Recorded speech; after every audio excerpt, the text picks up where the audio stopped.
आपण सर्वांनी बिरबलाची कथा ऐकली आहे. एकाच तांदुल्यावर 2 माता आपला अधिकार सांगतात. बिरबलाचा न्याय. या मुलाचे 2 तुकडे करा आणि दोघींना एक एक द्या. खरी जन्मदात्री सांगते, तिला बाळ द्या, मला नको. पण बाळाला मारू नका. खऱ्या मातेचं वात्सल्य बोलतं. दुसरीकडे माता आपल्या जन्मलेल्या मुलाच्या गळ्याला नख लावतात किंवा त्याला मारून आत्महत्या करतात अशा बातम्या वारंवार ऐकतो, वाचतो. तिसरीकडे मातृत्व हे एक मिथ आहे अशी संकल्पना पुढे येऊ लागली आहे. मातृत्व is biological process, nothing else. असे विविध विचार समोर येत असताना मला इतकंच वाटतं की आई होणं सोपं नाही. जन्म दिला म्हणून मातृत्व प्राप्त होत नाही. प्राकृतिक मातृत्व नक्की आहे. पण जी स्त्री आपल्या पोटी अंकुरलेलं छोटं बाळ जेव्हा एखाद्या रोपट्याला वाढवतात, त्याची काळजी घेतात, कोणत्याही अति गोष्टीपासून वाचवतात आणि वाढवतात, तसं करणारी असेल आणि इतकंच नाही तर वेळ प्रसंगी आपलं प्रगतीचं एखादं पाऊल मागे घ्यायला तयार असतात, आपल्यातल्या स्थित मीला सोडून त्या रोपट्याचा विकास करतात, आपलं स्वत्व पण जपतात, त्या खऱ्या अर्थाने माता असतात. मातृत्व तिथं दिसतं. पृथ्वी नाही का स्वतःभोवती फिरता फिरता सूर्याभोवती प्रदक्षिणा घालते. मुलाला उत्तम नागरिक बनवणं, शिक्षण देणं आणि हे करता करताच संस्काराचं देणं आचरणातून देणं, जोडीला आपलाही स्वाभिमान जपत आपलं करिअर करणं म्हणजे मातृत्व. एक निश्चित की मातृत्व म्हणजे जन्म देणं नव्हे. मातृत्व म्हणजे मुलाला प्रत्येक गोष्ट हजर करणं नव्हे. उत्तम प्रतीचं खाणं देऊन पोषण करणं नव्हे. मातृत्व म्हणजे लिव्ह अँड लेट लिव्ह नव्हे. कोणत्याही उचित अनुचित मार्गाने डॉक्टर इंजिनियर बनवणं नव्हे. मातृत्व अशिक्षितही असू शकतं. ते सुशिक्षित असूनही सुसंस्कृत नसतं. वास्तविक हा प्रकार इतका गुंतागुंतीचा आहे. विविध तऱ्हेच्या उदाहरणांनी मात्र निश्चित स्पष्ट करता येईल. मातृत्वाचा आणि पालकत्वाचा एक धर्म आहे. तो पाळला गेला पाहिजे. लगेच प्रश्न उभा राहतो, पालकत्व म्हणजे काय? अन्न, वस्त्र, निवारा, सुरक्षितता, चैनीला पैसे, शिक्षण देणं म्हणजे पालकत्व नाही. ते पालन झालं पाहिजे. कुत्रा मांजर यांचंही आपण पालनच करतो. पण पालकत्व म्हणताना, त्याचं शारीरिक पोषण करताना सामाजिक, सांस्कृतिक, शैक्षणिक आणि कलात्मक पोषण करणं, त्यासाठी संधी उपलब्ध करून देणं, वेळप्रसंगी आपली चैन दूर सारणं, मुलाचं चारित्र्य घडवणं म्हणजे पालकत्व होय. आम्ही आईबाप होतो, पण पालक होत नाही. अपवाद सोडून. आपल्या आचरणातून हे करत असताना मुलाचं करिअर आपोआप एका बाजूला घडत जात असल्याचं दिसतं. चरित्र म्हणजे चारित्र्य नव्हे हे समजावून देणं म्हणजे पालकत्व. चरित्र घडतं, चारित्र्य घडवावं लागतं. कसं? एक मुलगा म्हणतो, आई तू चालून चालून रिक्षाचे पैसे वाचवून जेव्हा मला आईस्क्रीम आणून द्यायचीस तेव्हा मला कळलं इकॉनॉमिक्स म्हणजे काय. आई तू फाटकी चप्पल शिवून जेव्हा मला स्पोर्ट्स शूज घेऊन द्यायचीस तेव्हा मला कळलं मॅनेजमेंट म्हणजे काय. आई भांडी घासून घासून राठ झालेल्या हातावरून जेव्हा मी हात फिरवला तेव्हा मला कळला जीवनाचा खरा अर्थ, पुस्तकात न सापडणारा. प्रणव, प्रियंका, प्रकाश.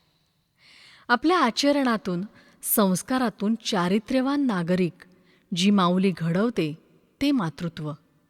पाऊस आल्यावर फक्त आपल्याच मुलाला छत्रीतून घरी आणते ती आई. पण इतरांनाही आपल्या घरात आणून त्यांचं डोकं पुसून सुरक्षित बनवते ते मातृत्व, ते पालकत्व. त्यातून कर्तृत्व घडतं, करिअर घडते. मातृत्व, पालकत्व आणि करिअर हा समभुज त्रिकोण आहे. तिघांचा परस्परांशी संबंध सारखा. त्याचे कोन सारखे 60 अंशाचे, ना 59 ना 61 अंशांचे. रशियात घडलेलं पण कुठेही घडू शकेल असं एक सत्य उदाहरण मी आता आपल्या समोर ठेवते. रशियात घडलेली पण ती कुठेही घडू शकते अशी कथा. सर्वोच्च राष्ट्रभक्ती दाखवणाऱ्या नागरिकाचा सत्कार करण्याचा सोहळा होता. ठरलेल्या वेळेला राजा मिरवणुकीने आला. तिथे एक स्त्री आपल्या अनेक मुलांना घेऊन आली होती. राजाचं लक्ष तिच्याकडे गेलं. का कुणास ठाऊक, पण राजाला ती स्त्री थोडी अलग वाटली. अधिकारी राष्ट्रभक्तांची माहिती देत होते. पहा पहा, याने 10 जणांना वाचवलं. याचा पाय गेलाय, पण त्याने किल्ला लढवला. याने भिंतीचे तडे सांधून गावाला पुरापासून वाचवलं. हा मोठा शास्त्रज्ञ, हा कलावंत, हा तंत्रज्ञ, हा उत्पादक, हा शेतकरी. अफाट पीक यंदा काढलं याने. मोठ्या प्रेमाने ती स्त्री ऐकत होती. मुलांना उत्साहित करत होती. राजाने त्या स्त्रीला जवळ बोलावून विचारलं, आपण फार दुरून आलेल्या दिसता. इतक्या मुलांसकट? हो. आपण कसं ओळखलं? तिने विचारलं. आपल्या बुटावरील मातीचा थरच सांगतोय. का आलायत? महाराज, मी एक गरीब स्त्री. मला 7 मुलगे आणि 4 मुली. राष्ट्राला मनुष्यबळाची गरज म्हणून आम्ही कुटुंब वाढवलं. पण परवाच्या युद्धात माझे पती मारले गेले. हा सोहळा दाखवायला मी मुलांना आणलंय. कारण डोळ्यांनी प्रत्यक्ष पाहून माझी मुलं यातून स्फूर्ती घेतील.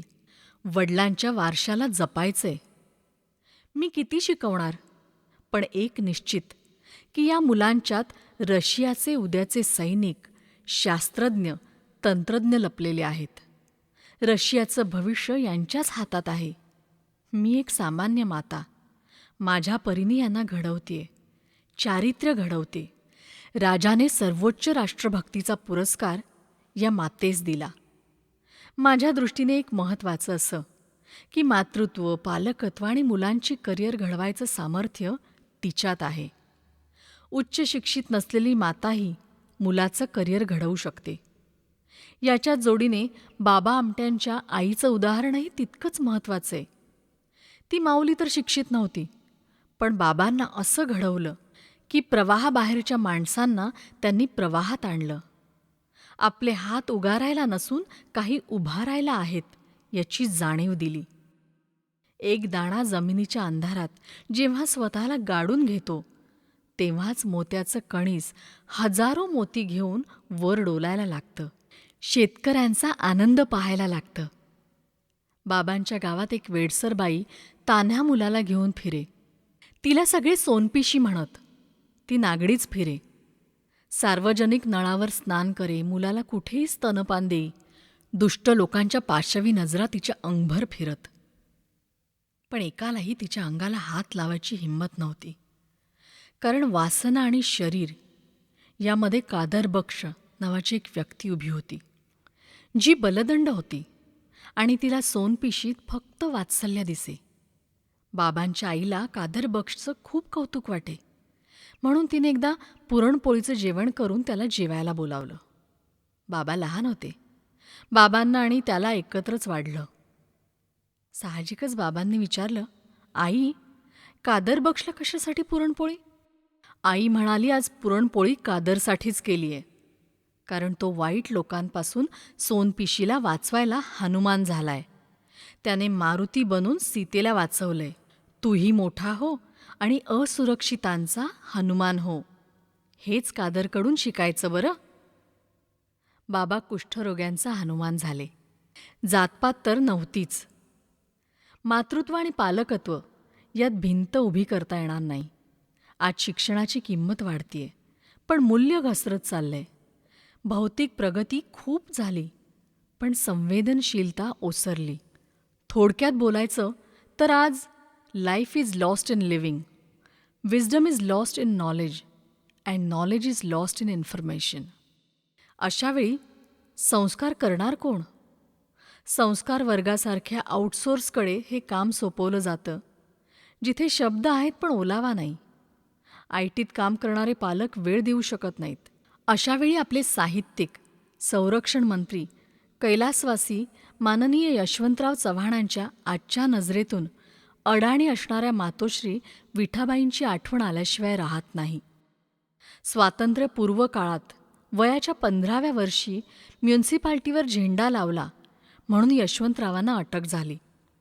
त्यांनी चळवळीची पत्रकं वाटली होती आणि वंदे मातरमचा नाराही दिला होता. ही शनिवारची हकीगत. सोमवारी 15 महिन्यांसाठी त्यांना कारावासाची शिक्षा झाली. त्यांची आई विठाबाई आणि मास्तर भेटायला गेले. मास्तर म्हणाले, "यशवंता, फौजदारांजवळ माफी माग. ते दयाळू आहेत. 15 महिन्यांची शिक्षा वाचेल." दुसऱ्या क्षणाला आई म्हणाली, "मास्तर काय बोलता? माफी? आणि माझा मुलगा? येशा, तू काय बी वंगाळ चुकीचं काम केलेलं नाहीस. खुशाल तुरुंगात जा. फक्त तब्येतीची काळजी घे. त्यो ईश्वर वर हाय." आणि म्हणाली, "नको बाळांनो असे डगमगू, चंद्र सूर्यावरील जाईल ढगू." यशवंतराव पुढे लिहितात, "माझी आई पैशाने श्रीमंत नव्हती, पण संस्काराने श्रीमंत होती. 1917 नंतर ती बाप पण झाली. तिला आठवतच मी तुरुंगात गेलो आणि राहिलो. ही घटना खूप लहान होती, पण आयुष्याकडे मोठ्या शक्तीने मला फेकलं. आईने मास्तरांच्या सुरात सूर मिसळला असता तर एक साहित्यिक, संरक्षण मंत्री तुम्हाला दिसला नसता. हेच मातृत्व. मातृत्वाची व्याख्या करता येत नाही, ते दाखवता मात्र येतं." पुढचा प्रश्न येतो पालकत्वाचा. पालकत्व हवं ते सुजाण. सुजाण पालकत्व केव्हाही मुलाला चिमणीचा गरुडही करू शकतं. फक्त त्यांनी समजून काही वेळ फक्त मुलासाठीच आवर्जून काढायला हवा. मुलाला कुणी वेळ द्यायचा, आईने की बाबांनी, यातून वाद निर्माण होऊन नुकसान बालकाचं होतं. 21व्या शतकातील मातापिता सुजाण असले तर आपोआप वातावरण किती बदलतं, याची उदाहरणं मी वाचकांसमोर ठेवू इच्छिते. एव्हरेस्ट शिखर पादाक्रांत केलेल्या कृष्णा पाटीलची आई रंजना पाटील. मुलाचं करिअर घडायला मोठी पोस्टच मिळाली पाहिजे असं कुठं आहे? ज्या क्षेत्रात जाईल तिथे उंची गाठणं हे काम. कृष्णाला शाळेच्या अभ्यासात रस नाही हे लक्षात आलं आणि रंजना पाटील यांनी स्विमिंग, स्केटिंग, टेनिसची गोडी तिला लावली. सर्व प्रकारच्या नृत्याची माहिती करून दिली. 10व्या वर्षापासून शिवप्रतिष्ठानच्या कॅम्प्सना पाठवलं. त्यात माउंटेनिअरिंगही झालं. मिस्टर अँड मिसेस पाटील मुलांना सुट्टीत फिरायला नेताना उंची हॉटेल्सना कधीही घेऊन गेले नाहीत. टेंट्समध्ये राहणं अधिक पसंत केलं. नई तालीमच्या शिक्षणासारखं नवनवीन अनुभव त्यांना दिले. आजकाल शाळेच्या सहली शैक्षणिक या नावाखाली प्रतिवर्षी उत्तमोत्तम रिसॉर्टवर नेतात. तो भाग वेगळा चर्चेचा. माउंटेनिअरिंगचा कोर्स पूर्ण झाल्यावर मेजर विशाल थापांचा फोन रंजनाताईंना आला, माउंट संतोपन सर करायला. रंजनाताई लगेच म्हणाल्या, "येस, वाय नॉट." तिकडून परत सांगण्यात आलं, "you might not see your daughter again." रंजनाताई अभिमानाने म्हणाल्या, "येस, येस आय नो.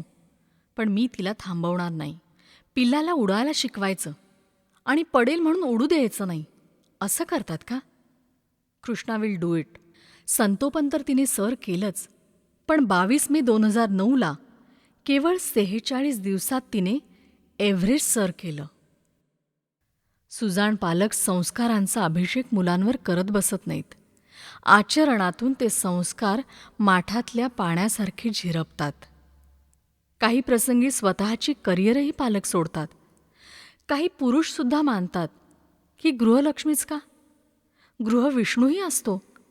खरंच असं वागणारे पुरुष आहेत. I salute them. माझे एक पालक होते, म्हणजे आहेत. त्यांचं नाव सौ सुनीता ताम्हाणे. फार अभिमान आहे मला त्यांचा. मीरा आणि स्मिता नावाच्या 2 गोड मुलींना जन्म दिला. स्वतः सचिवालयात ऑफिसर होत्या. 3ऱ्या खेपेला जुळ्या मुली झाल्या, मंजिरी आणि अंजली. मिस्टरांना फॅमिली लाईफ हवं होतं. तसंच मुलींना लोकांच्या दारात सोडून आपल्याला हवे तसे संस्कार 4 मुलींवर करता येणार नाहीत, म्हणून पैशाचा मोह सोडून, मन मारून नोकरीला राजीनामा दिला. मुलींचा अभ्यास, वक्तृत्व, स्वतः नाटिका लिहून देणं, किती म्हणूनही आईने करावं. आज मुली MA, PhD, CA, ME, BCom अमेरिकेत बँकेत आहेत. आणि फार महत्त्वाची गोष्ट म्हणजे त्या चौघींकडे प्रचंड नम्रता आहे. आपल्या करिअरला तिलांजली देऊन मुलांची करिअर करणाऱ्या मातांचं प्रमाण कमी आहे. सुजाण किंवा आदर्श पालक ज्यांना म्हणतो त्यांना मूलभूत काही प्रश्न विचारावेसे वाटतात. त्याची उत्तरं दिली की आपण कुठे उभे आहोत हे स्वतःलाच कळून येईल. मुलाच्या आरोग्याची, संगोपनाची काळजी घ्यायचा प्रयत्न जीवापाड करता का? मुलाला हवं ते देण्यापेक्षा नको ते काढून घेता का? मुलाच्या दुर्गुणांवर 4 लोकात टीका करता का? मुलाची इयत्ता, वर्ग, तुकडी, क्लास टीचर, त्याचे मित्र हे आई-वडिलांना सांगता येईल का? मुलाच्या शिस्तीबाबत आई-वडील मिळून निर्णय घेतात का? मुलाला दिलेल्या पैशाचा हिशोब विचारता का? पौगंडावस्थेतल्या मुलाचे मित्रमैत्रीण बनता का? मुलांदेखत शिक्षक, नेते यांच्याबद्दल असभ्य बोलता का? मुलांची टेक्स्टबुक वाचली आहेत का? त्याला नकार पचवायला शिकवलंय का? खलील जिब्रान सांगतो की मुलांना तुमचं प्रेम द्या, विचार देऊ नका. त्यांना त्यांचे विचार असतात. त्यांना शरीरासाठी घर द्या, आत्म्यासाठी नको. तुमच्यासारखं त्यांना बनवायचा प्रयत्न करू नका, कारण जीवन मागे जात नाही आणि भूतकाळाबरोबर रेंगाळतही नाही. चांगल्या वृत्तीत, चांगल्या आचरणात तो आपण होऊन अडकला पाहिजे. याचं माझ्यासमोर घडलेलं उलटं उदाहरण सांगते. 5वीतला एक विद्यार्थी वर्गातल्या मुलांच्या फक्त पेन्सिल रोज चोरायचा. एक प्रकारचा मॅनिया म्हणा ना, तसा होता. मी पालकांना बोलून विचारलं. पालकांनी मुलाला वर्गातून बोलावून आणायला सांगितलं आणि माझ्या देखत विचारलं, काय रे, मी तुला ऑफिसातून रोज पेन्सिल आणून देतो की नाही, मग तू पेन्सिली का चोरतोस? मला वाटतं पुढे काही स्पष्टीकरणाची गरजच नाही. या पालकांची कोणत्या प्रकारात गणना करणार? हे कुठले पालक? घरात टीपॉयवर लायब्ररीतलं कोणतं पुस्तक पडलेलं असतं? टीव्हीवर कोणते चॅनेल्स नेहमी पाहिले जातात? मुलांकडे कोणत्या प्रकारची खेळणी, खेळ असतात? त्यावरून मुलांवर होणाऱ्या संस्कारांचा अंदाज येतो. म्हणून मला वाटतं पालकांनी परीक्षक बनू नये, निरीक्षक असावं. आणि मुख्य म्हणजे अडसर न बनता मार्गदर्शक व्हावं. याचं उत्तम उदाहरण अविनाश धर्माधिकारी यांचं द्यावंसं वाटतं. चाणक्य अकॅडमीचे सर्वेसर्वा अविनाशजींचा मुलगा सिद्धार्थ. त्याला पायलट व्हायचं होतं, पण काही कारणांमुळे त्याला ते ध्येय सोडावं लागलं. त्याला क्रिकेटची पण तितकीच आवड होती. क्रिकेटर व्हावं वाटलं. तो गल्लीबोळात कुठेही क्रिकेट खेळे. वडील म्हणाले, क्रिकेटर व्हायचं तर तू प्रोफेशनली शिक, गल्लीपेक्षा स्टेडियमवर तुझं नाव घालतो. सिद्धार्थला वाटलं, आता आपल्याला बॅट, बॉल, पॅड्स सर्व काही ब्रँडेड मिळेल आणि आपल्याला ते हवंय. पण बाबांनी असंही म्हटलं होतं की मुलाच्या प्रेमापोटी तो मागेल ते द्यायचं नाही. काही हवं असेल तर आधी काहीतरी कमवावं लागतं, आर्थिक नाही. तू असं काहीतरी करून दाखव की तुला हवं ते ब्रँडेड घेऊन देईन. काय करावं सिद्धार्थला सुचेना. त्याला चित्रकला चांगली अवगत होती. सिद्धार्थने बॅट्समन शॉट मारतानाची फिगर काढली. ते चित्र अविनाशजींनी 1 महिना शोकेसमध्ये लावलं आणि नंतरच त्याला ब्रँडेड सेट घेऊन दिला. मागितलेलं मिळतं, पण त्यासाठी स्वतःला सिद्ध करावं लागतं. नकळत मुलावर संस्कार झाले की प्रतिष्ठित श्रम करण्यापेक्षा श्रमप्रतिष्ठा ही गोष्ट फार महत्त्वाची आहे. ते पालकांनी करावं जे आज केलं जात नाही. कोणतंही काम कमी प्रतिष्ठेचं नाही. काम आखिर काम होता है, चाहे छोटा हो या बडा. हीच गोष्ट लोकमान्यांनी आपल्या मुलांनाही शिकवली. पण लोकांनी टिळकांचा कित्ता घेण्याऐवजी आडकित्ता मात्र घेतला. 1912च्या मंडालेच्या तुरुंगवासात लोकमान्य जेव्हा जात होते तेव्हा आपल्या रामभाऊ आणि श्रीधरपंत या मुलांना पत्र लिहिलं. गणित आणि संस्कृतची तयारी करून घ्यायला मी तिथे नाही. तुम्ही SSCला आहात. केसरीच्या ऑफिसात जाऊन टंगळमंगळ करू नका. आयुष्यात काय करायचं आणि कोण व्हायचं ते तुम्ही ठरवा. एक सांगतो, चांभार झालात तरी चालेल. ती एक उत्तम कला आहे. उद्या उत्तम जोडे कुठे मिळतील तर फक्त टिळकांकडेच जा असं लोकांनी सांगितलं पाहिजे. पहा, 1912ला जे विचार होते ते आता 2020ला आपल्या मुलांना सांगणारे कोण भेटेल का? अरविंद इनामदारांच्या शिक्षकांनी पण त्यांना सांगितलं होतं, तेही भर वर्गात, अरू, उद्या तू अंडी विकलीस तरी चालेल, पण लोकांनी म्हटलं पाहिजे की कोंबडीनंतर उत्तम अंडी मिळतील ती फक्त अरविंद इनामदारकडेच. करिअर म्हणजे नेमकं काय? बघायचंच ठरलं तर एखाद्या व्यक्तीचं विशिष्ट क्षेत्रातील अनेक विद्य कार्य किंवा प्रोफेशनच्या समानार्थी पण हा शब्द वाचता येईल. असेही म्हणूया की how you can grow in your field or your job. मग ते टुरिझम असेल, एअरफोर्स असो, हॉटेल मॅनेजमेंट, नाहीतर टायपिंग, बँकिंग, काहीही. त्या त्या क्षेत्रात प्रयत्नाने एव्हरेस्ट गाठा, हे वरील सर्व उदाहरणं सांगतात. माझ्या मैत्रिणीची नात 4 वर्षांची आहे. सून, मुलगा, नात, स्वतंत्र मोठ्या घरात. मैत्रीण जुन्या घरातच राहते, पण नात मेघा अत्यंत अबोल झाली. फक्त तिच्या लाडक्या टेडीबरोबर बोलायची, घरातल्या फिश टँकमधल्या माशांशी. इतकंच काय, डायनिंग टेबलशी सगळं बोलायची. तुला भूक लागली आहे का? तू अभ्यास कर, मग जेवण देते हं. तुला कुशीत घेऊ? ये, मी झोपवते. तुला सामोसा आवडतो ना? आज करते हं. मेघाची आई घाबरून सायकॉलॉजिस्टकडे घेऊन गेली. डॉक्टरांनी एकच प्रश्न हे सारं ऐकल्यावर विचारला, या मुलीला किती वेळ देता? आई म्हणाली, sir, it's difficult. I am a project manager. Her father is badly busy. After all it's a question of our career. 2 वर्षात सगळं सेटल होईल. घरी मेड आहे, सगळं फ्रीजमध्ये तयार असतं. पण तिला यातलं काहीच नकोय. डॉक्टर म्हणाले, तिला यातलं खरंच काही नकोय, कारण तुम्ही हवे आहात. तुमच्या जिवंत माणसांच्या वस्तू झाल्या आहेत, म्हणून तिने वस्तूंना माणसं केलंय. मेड जेवण देईल, प्रेमाचा घास नाही. AC लावून मेड पडदे सारेल, पण ऊब देणारी कूस नाही. तुमचा स्पर्श तिला हवाय, तो विकत घेऊन देऊ शकत नाही. तिच्याबरोबर कधी खेळता? शनिवार रविवारला हॉटेलमध्ये घेऊन जाऊन आईबाप होता येत नाही. माणूस घरात नसेल तर भिंतीसुद्धा फिक्या, निस्तेज होतात. तुमचे दिवाणखाणे लखलखीत असले तरी बसावंसं वाटत नाही.